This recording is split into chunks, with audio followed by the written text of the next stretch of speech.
One of my biggest mistakes, and there were many that I had to learn from and still learning from as a project manager, was assuming the loudest voice actually cared the most. I thought their complaints were a sign of commitment. Actually, it turns out they didn't want a solution at all. They just wanted an audience. And once you see that, you stop trying to fix what was never meant to grow.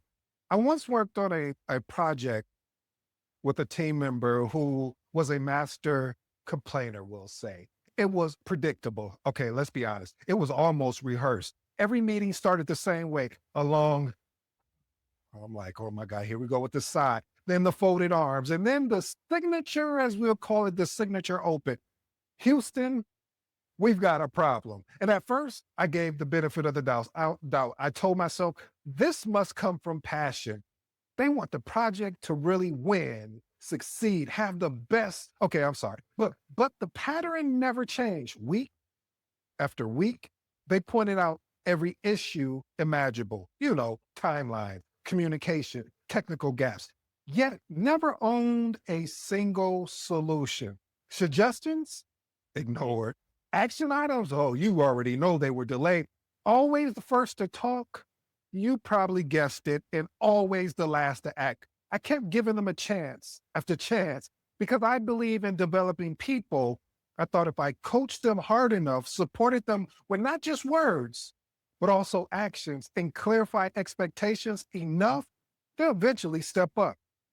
But every coaching moment turned into excuse. Every attempt at clarity turned into confusion. Every solution I brought them back was a bigger complaint. When you have that moment, don't act like this, family. Don't do this in front of me right now. You know that moment you have where you say, you know what? It's not you, it's me, but it's really them. Sorry, family. Sometimes I have these flashbacks. Let's get back to the story. And then during a retrospective, I looked around the room and saw something I'll never forget.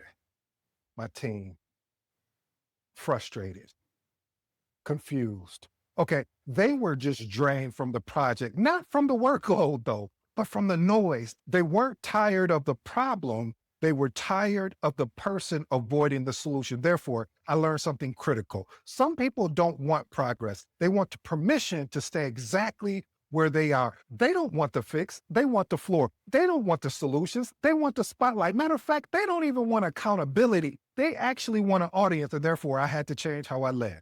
I can't give the same energy to everyone. You can't partner in progress with someone committed to standing still. And you cannot build momentum around a person who refuses to pick up a solution.